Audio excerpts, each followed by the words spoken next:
জীবননগর পৌর বিএনপি বিপ্লবী সভাপতি মোহাম্মদ সাদাত কবির,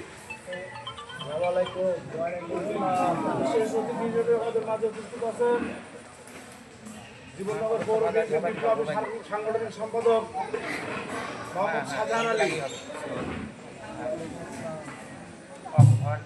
বিশেষ অতিথি হিসেবে আমাদের মাঝে উপস্থিত আছেন জীবননগর পৌর যুব দলের আহ্বায়ক মোহাম্মদ হরজত আলী সর্দার। বিশেষ অতিথি হিসেবে আমাদের মাঝে উপস্থিত আছেন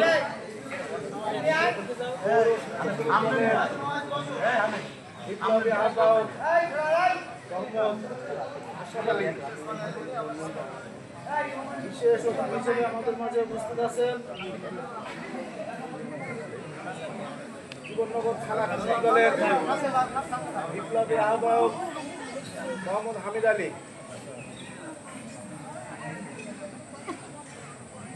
বিশেষ অতিথি হিসেবে আমাদের মাঝে উপস্থিত আছেন স্বেচ্ছাসেবক দলের যুগ্ম আহ্বায়ক মোহাম্মদ রনন। স্বেচ্ছাসেবক দলের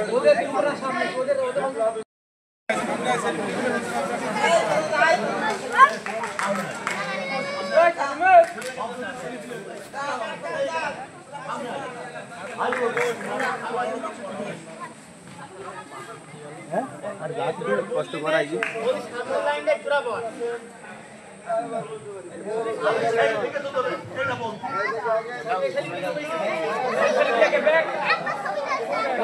হচ্ছে না তখন মাইকটা করতে পারছি না।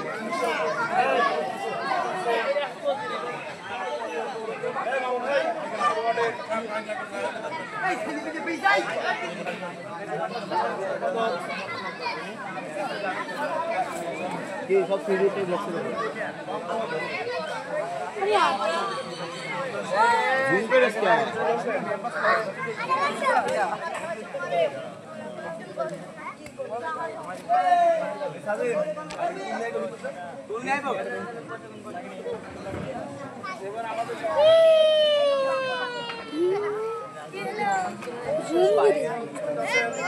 বাবা বাবা দেখি শাহজামাল। চুপ চুপ চুপ চুপ চুপ চুপ চুপ আমার পান দেখো, আমার পান দেখো। কিরা মারলি কিরা কিরা মারলি পড়ে গেছো পড়ে গেছো। আচ্ছা আমি আমার পাশে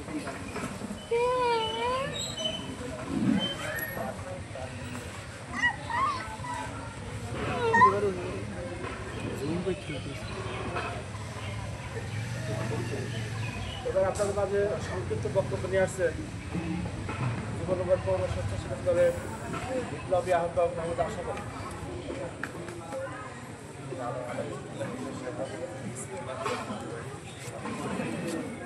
বাংলাদেশ জাতীয়তাবাদী দল প্রতিষ্ঠাতা শহীদ রাষ্ট্রপতি জিয়াউর রহমানের শাহাদত বার্ষিকী 44তম শাহাদত বার্ষিকী উপলক্ষে আজকে ওয়ার্ড বিএনপি কর্তৃক আয়োজিত আজকের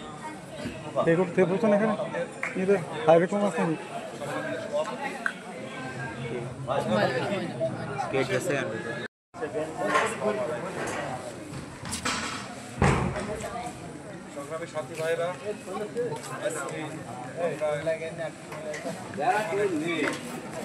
আমার একটা নেতা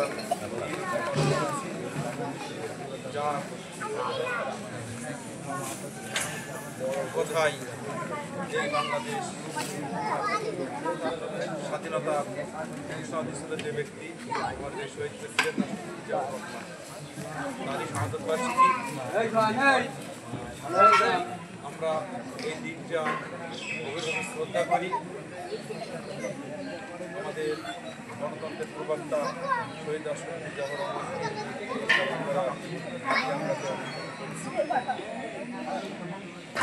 দলের দুর্দিনে বাংলাদেশকে এগিয়ে নিয়ে যাওয়ার জন্যে এই গণতন্ত্র ফিরিয়ে আনার জন্যে তার যথেষ্ট অবদান রয়েছে এই শহীদ রাষ্ট্রপতি জিয়াউর রহমানের। যাই হোক, এখানে আমাদের সিনিয়র নেতৃবৃন্দ আছে, আমরা তার কাছে মূল্যবান বক্তব্য কথাবার্তা শুনবো। পরিশেষে আমি একটি কথাই বলবো, আমাদের এই চুয়াডাঙ্গা জেলার গর্ব জীবননগর থানার সন্তান, আমাদের জেলা বিএনপির সভাপতি মাহমুদ হাসান খান বাবু ভাই, সে আমাদের জন্য যথেষ্ট আমাদেরকে সুখে দুঃখে পাশে ছিল এবং আমরা তার কাছে অনেক ঋণী আছি। আমাদের তার এই ঋণ পরিশোধ করার জন্যে আমাদের একটি কাজই করতে হবে, সেটা হলো সামনে আমাদের যে জাতীয় সংসদ নির্বাচন, আমরা এই ৮ নম্বর ওয়ার্ডে সবাই মিলে সবাই একত্রিত হয়ে যাতে এই ধানের শীষ প্রতীক আমাদের মাহমুদ হাসান খান বাবু ভাইকে জয়যুক্ত করতে হবে এবং সবাই মিলেমিশে একসঙ্গে তাকে ধানের শীষে ভোট দিতে হবে। আমাদের শুধু এই এখানে ওখানে বেরিয়ে বেড়ালেই চলবে না, দোকানপাট গ্রামগঞ্জে পাড়ায় পাড়ায় মহল্লায় আমাদের সাধারণ মানুষের সঙ্গে বলতে হবে, আমাদের দলের কথা বলতে হবে, তাদেরকে বুঝাইতে হবে, বুঝিয়ে তারা যেন আমাদের এই ধানের শীষ প্রতীকে ভোট দেয় এবং বাবু ভাইকে যেন আমরা এই চুয়াডাঙ্গা ২ আসনে জয়যুক্ত করতে পারি। এই সবাইকে ধন্যবাদ জানিয়ে আমি আমার সংক্ষিপ্ত বক্তব্য শেষ করছি। খোদা হাফেজ। বাংলাদেশ জিন্দাবাদ, বাংলাদেশ জাতীয়তাবাদী দল জিন্দাবাদ। সবাইকে ধন্যবাদ। আপনাদের সামনে সংক্ষিপ্ত বক্তব্য নিয়ে আসছেন দলের বিপ্লবী সভাপতি মোহাম্মদ রিঙ্কু। বিসমিল্লাহির রহমানির রহিম। বাংলাদেশ জাতীয়তাবাদী দল জীবননগর পৌরসভার অধীনস্থ ৮ নম্বর ওয়ার্ড বিএনপি কর্তৃক আয়োজিত শহীদ রাষ্ট্রপতি মরহুম জিয়াউর রহমান ৪১তম মৃত্যুবার্ষিকীর দোয়া মাহফিল আয়োজনে উপস্থিত সভাপতি, প্রধান অতিথি এবং যুব সমিতিবৃন্দ, আমার সামনে উপস্থিত ওয়ার্ডের নেতৃবৃন্দ, সকলে প্রথম সালাম, আসসালামু আলাইকুম। শহীদ প্রেসিডেন্ট জিয়াউর রহমান এমন একজন নেতা ছিল যার আদর্শই ছিল বাংলাদেশের জনগণকে কীভাবে তাদের অধিকার ফিরিয়ে আনা যায়, তাদেরকে কীভাবে ভালো রাখা যায়, এই চিন্তা চেতনা ধারণ করেই তিনি সারা জীবন বাংলাদেশকে এগিয়ে নিয়ে যাওয়ার জন্য চেষ্টা করেছেন। তিনি এখন আমাদের মাঝে নেই, কিন্তু তার আদর্শ ধারণ করেই আমরা দিনের পর দিন বাংলাদেশকে সামনের দিকে নিয়ে যাওয়ার জন্য চেষ্টা চালিয়ে যাচ্ছি।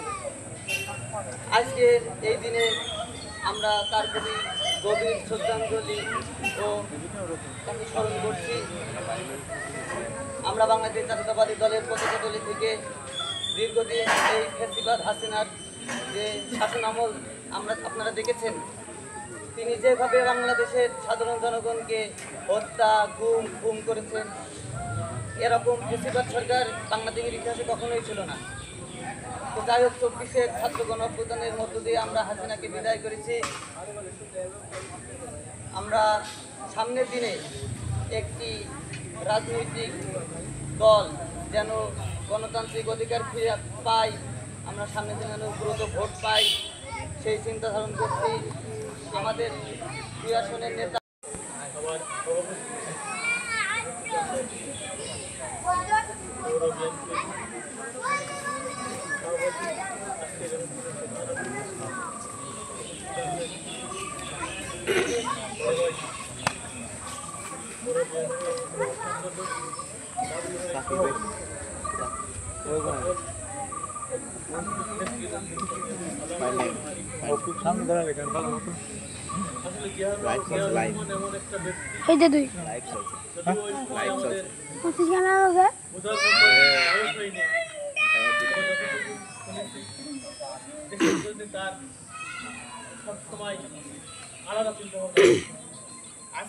দেশের যে উন্নয়নগুলো দেখছি,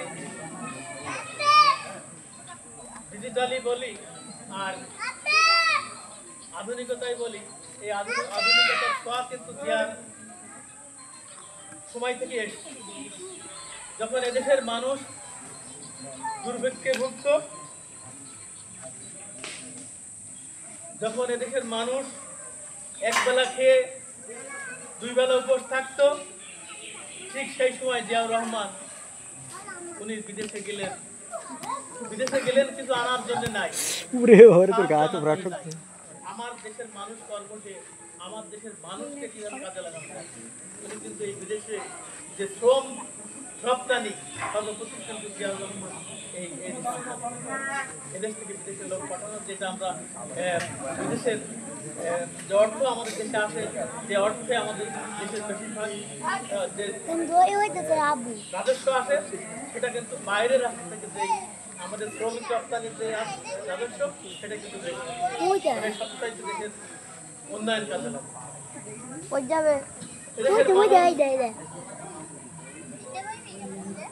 আগে বলতো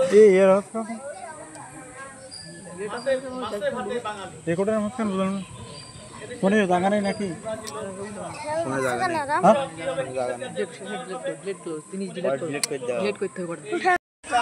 করব এবং সকলেই আমরা আমাদের নেতা বাবু ভাই যদি উনি নমিনেশন নিয়ে আসে, আমরা তার জন্য কাজ করব এই আশা ব্যক্ত করে আমি আমার সঙ্গে আসসালামু আলাইকুম।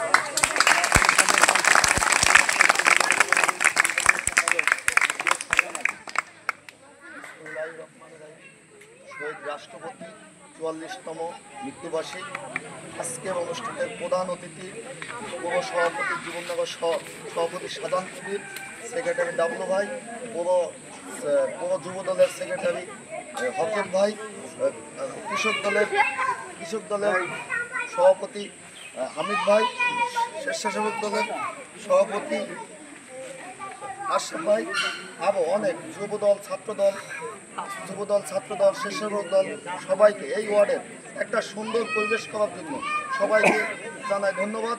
আসসালামু আলাইকুম। সবচেয়ে বড় কথা হলো যে আমাদের এই জিয়াউর রহমান অনেক কিছু করে গিয়েছে আমাদের জন্য। আমরা এই জিয়াউর রহমানের দৃশ্য ভোলার কথা না। আজকে যদি পোড়াদা যায়, সেখানে দেখা যায় এই ড্রেনটা করেছে জিয়াউর রহমান। ওই নওগাঁ গিয়েছি, সেখানে গিয়ে দেখেছি সেখানে বাগান প্লাস অনেক পানি নেওয়ার জন্য ড্রেন করেছে। কুষ্টিও দেখেছি অনেক জায়গায়। কৃষকের কীভাবে কী করতে হবে সবসময় তার একটাই চিন্তাভাবনা ছিল যে এই জিনিসটা আমরা ধান, হজরত ভাই যখন বললো ধান, তার সর্বপ্রথম বাংলাদেশের স্যালো মেশিন আমদানি করে এই জিয়াউর রহমান।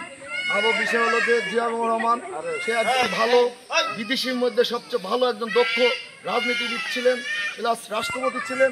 এই জন্য কিছু লোককে চেষ্টা করে তাকে হত্যা করার চেষ্টা করে, কিন্তু আমরা জিয়াউর রহমানকে বলবো না।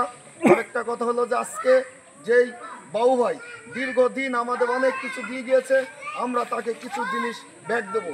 সবচেয়ে বড় কথা হলো যে আগামীকাল একটি ভোট আমাদের চুয়াডাঙ্গা জেলার জন্য গৌরব। সেটা হলো কালকে বিজিএমের সভাপতি গার্মেন্টস যে ব্যবসায়িক, এই ব্যবসায়িকের সভাপতি হলো বাবু ভাই, কিন্তু এই সভাপতি যদি সবচেয়ে ঊর্ধ্বের ব্যবসায়িক হলো এই গার্মেন্টস ব্যবসায়ী। বাবু ভাই যদি সভাপতি হতে পারে তাহলে আমরা চুয়াডাঙ্গা জেলা গর্বিত হবে। এটাই আমার চুয়াডাঙ্গা জেলায় আজকে একজন সভাপতি পেয়েছি, এটা হলো বড় কথা। আরেকটা বিষয় হলো ভাই যদি আজকে সভাপতি হয়, সে আমাদের ধানের শীষে প্রতীক তো অবশ্যই আনবে, তারপরও আবার আমরা অবশ্যই আনবে সে ধানের শীষে প্রতীক। আমরা সেই প্রতীকে তার জন্য আমরা সবাই একসাথে থেকে ভোট করব। আর সে যদি ভোটে পাশ করে তাহলে আমরা তাহলে আমরা অন্তত একটা মন্ত্রী হয়তো পাবো। এই বলে আমার বক্তব্য শেষ করলাম। বাংলাদেশ জিন্দাবাদ।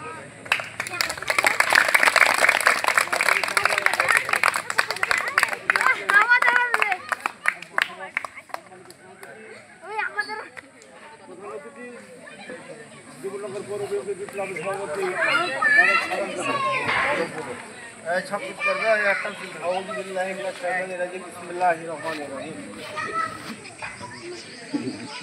শহীদ রাষ্ট্রপতি জিয়াউর রহমানের 44তম মৃত্যুবার্ষিকী উপলক্ষে 8 নম্বর ওয়ার্ড বিএনপি কর্তৃক আয়োজিত আজকে এই দোয়া মাহফিলে সিনিয়র সভাপতি 8 নম্বর ওয়ার্ড বিএনপির সাধারণ সম্পাদক মোহাম্মদ রাসেল, বিশেষ অতিথি হিসেবে উপস্থিত আছেন 8 নম্বর পৌর বিএনপির বিপ্লবী সাধারণ সম্পাদক আমার রাজনৈতিক সহযোদ্ধা ছোট ভাই শামসুজ্জামান বাবু। বিশেষ অতিথি হিসেবে উপস্থিত আছেন পৌর বিএনপির সাংগঠনিক সম্পাদক আমার রাজনৈতিক সহযোদ্ধা আমার ছোট ভাই শাহজাহান মিয়া। উপস্থিত আছেন এই ওয়ার্ডের পৌর যুব দলের আহ্বায়ক কমিটির আহ্বায়ক আমার রাজনৈতিক সহযোদ্ধা হযরত আলী। উপস্থিত আছেন বিশেষ অতিথি হিসেবে স্বেচ্ছাসেবক দলের আহ্বায়ক আশরাফ আলী। বিশেষ অতিথি হিসেবে উপস্থিত আছেন থানা কৃষক দলের বিপ্লবী আহ্বায়ক আমার অত্যন্ত প্রিয় ভাজন ব্যক্তি আব্দুল হামিদ সহ এই ওয়ার্ডের 8 নম্বর ওয়ার্ডের বিভিন্ন পর্যায়ের নেতৃবৃন্দ এবং কর্মী ভাই, আসসালামু আলাইকুম। আসলে শহীদ জিয়াউর রহমান একজন ক্ষণজন্মা মহাপুরুষ। আপনি যদি বাংলাদেশের রাজনৈতিক ইতিহাস, স্বাধীন বাংলাদেশের ইতিহাস যদি পর্যালোচনা করা যায়, যেমন বাংলা ভাষা আন্দোলনে আমরা বুকের তাজা দিয়ে রক্ত দিয়ে আমরা বাংলা ভাষাকে প্রতিষ্ঠিত করেছিলাম। 69-এর গণ আন্দোলন, 66 স্বাধিকার আন্দোলন, 69-এর গণ আন্দোলন এবং 71 স্বাধীনতা যুদ্ধ। এই যুদ্ধ ঘোষণা করেছিলেন কিন্তু শহীদ রাষ্ট্রপতি জিয়াউর রহমান। তারপর 19 স্বাধীন হওয়ার পরে যে ব্যক্তিটি এই দেশ পরিচালনা করেছিল 1971 থেকে 75 সাল পর্যন্ত আমরা দেখেছি শেখ মুজিবের শাসন আমলের অত্যাচার, নির্যাতন, রক্ষী বাহিনী দিয়ে এদেশের মানুষের উপরে কিভাবে নির্যাতন চালিয়েছিল শেখ মুজিব। তৎকালীন শাসন অবস্থায়, শেখ মুজিবের শাসন অবস্থায় আমরা দেখেছি মানুষ খাদ্য হবে কুকুর আর মানুষ এক বেড়ে ভাবছে। আমরা দেখেছি আমাদের মা বোনেরা ইজ্জত নিবারণের জন্যে জাল পরিধান করেছে। শেষমেশ যখন এদেশের মানুষ দিশেহারা, যে আগামী দিনের নেতৃত্ব দেবে, শেখ মুজিব মৃত্যুর পরে সিপাহী জনতার বিপ্লবের মাধ্যমে শহীদ রাষ্ট্রপতি জিয়াউর রহমান ক্ষমতায় ছিলেন। আমি কেন এই কথাগুলো বলছি? কারণ তার প্রেতাত্মা, ওই শেখ মুজিবের প্রেতাত্মা শেখ হাসিনা, এই ফ্যাসিস্ট 70টি বছর এদেশের মানুষের উপর কিভাবে নির্যাতন চালিয়েছে এটা কিন্তু আপনারা সবাই জানেন। এই হাসিনা ক্ষমতায় থাকাকালীন সময়ে সারা বাংলাদেশে যেভাবে হত্যাযজ্ঞ চালিয়েছে, যেভাবে বাংলাদেশ জাতীয়তাবাদী দলকে ধ্বংস করার জন্য হাজার হাজার মামলা দিয়ে সারা বাংলাদেশটাকে একটা কারাগারে পরিণত করেছিল, এই শেখ হাসিনা শেষমেশ আমাদের ভোটের অধিকার, নাগরিক অধিকার পর্যন্ত করে নিয়েছিল Sheikh Hasina. 30 minute of time হলে শহীদ রাষ্ট্রপতি জিয়াউর রহমান সিপাহী জনতার বিপ্লবের মাধ্যমে আবার তিনি ক্ষমতায় গিয়েছিলেন। ক্ষমতায় যাওয়ার পরে তিনি চিন্তা করলেন এদেশের মানুষের মুখে হাসি ফুটাতে হবে, তাহলে আমরা হতাশ হব, আমরা তিনি সবুজ বিপ্লব ঘোষণা করে ইরিগেশন সেলুলার সিল আদায় করে আমদানি করে তিনি প্রথম চিন্তা করেছিলেন দেশের খাদ্যদ্রব্য দ্বিগুণ করতে হবে। তিনি তাই করেছিলেন। তারপর উনি চিন্তা করলেন এদেশের মানুষ অশিক্ষিত। উনি চিন্তা করেছিলেন যে সারা বিশ্বের মুসলমানদেরকে এক হতে হবে। উনি ইসলামিক উম্মার ডাক দিয়েছিলেন। আজকে যে ওআইসি, এটা জিয়াউর রহমানের কিন্তু তৈরি। উনি চিন্তা করেছিলেন, উনি জাতিসংঘের উদ্যোগে জাতিসংঘের প্রতিনিধি হিসাবে ইরাক ইরান যুদ্ধ বন্ধ করার জন্য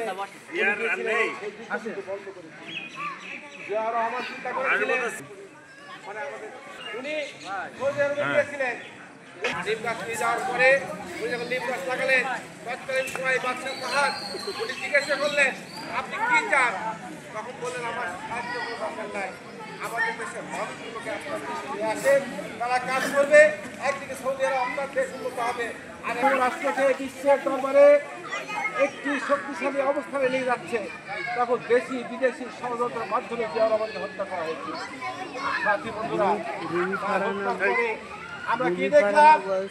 জিয়াউর রহমানের এক কাঠা জমি ছিল না, তার একটা বাড়ি ছিল না, তার কোনো ব্যাংক ব্যালেন্স ছিল না। একটি দেশের প্রধান রাষ্ট্রপতি, তার বাড়ি নেই, তার কোনো গাড়ি নেই, তার ব্যাংকে কোনো টাকা নেই, তার কোনো স্থাপন কোনো সম্পত্তি নেই।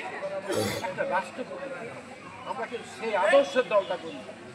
আমরা যারা বিএনপি করি, আমি মনে করি জিয়াউর রহমান আদর্শের বুকে ধারণ করে যদি আমরা সত্যিকার অর্থে রাজনীতি করে থাকি, মানুষের সেবা করে থাকি, অবশ্যই মানুষ আমাদের নেবে না।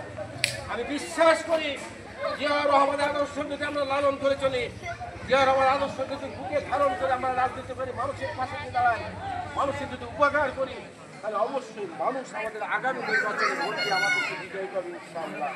পারবে না ভাইরা আমার? কেন বলছি কথাগুলো? আজ থেকে 17 বছরে আমলিক হাসিনার অত্যাচারে আমরা কিন্তু জিয়াউর রহমানের নামকে বাংলাদেশকে মুছে ফেলার জন্য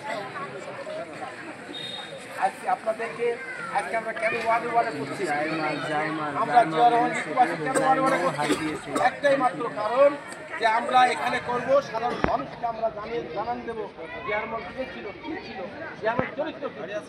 আর আবার আপনার আরেকটি জিনিস খেয়াল করবেন, দেখেন শেখ হাসিনা 17 বছর তারেক জিয়ার নামে, খালেদা জিয়ার নামে যে সমস্ত কথাবার্তা, যে সমস্ত অসহিষ্ণু কথাবার্তা, বাজে কথাবার্তা 5 আগস্টে পরিবর্তনের পরে আমরা দেখেছি আমাদের নেতা তারেক জিয়া দেশ নেত্রী খালেদা জিয়া হাসিনার বিরুদ্ধে কথা বলেন। তিনি শুধু বলেছেন যে অন্যায় হাসিনা করেছে, আমার বিচার আমি আল্লাহ তাআলা করব। বন্ধুরা আমার, খালি রয়েছে কিন্তু শুধু এখান থেকে এইটুকু না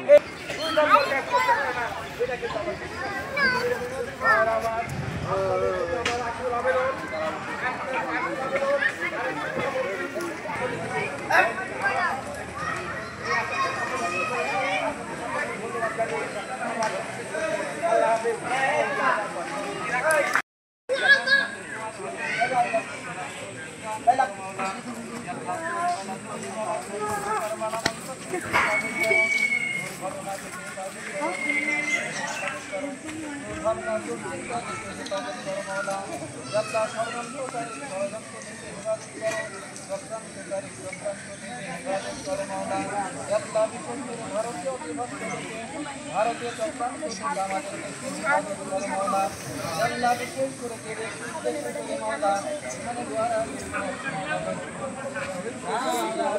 এখানে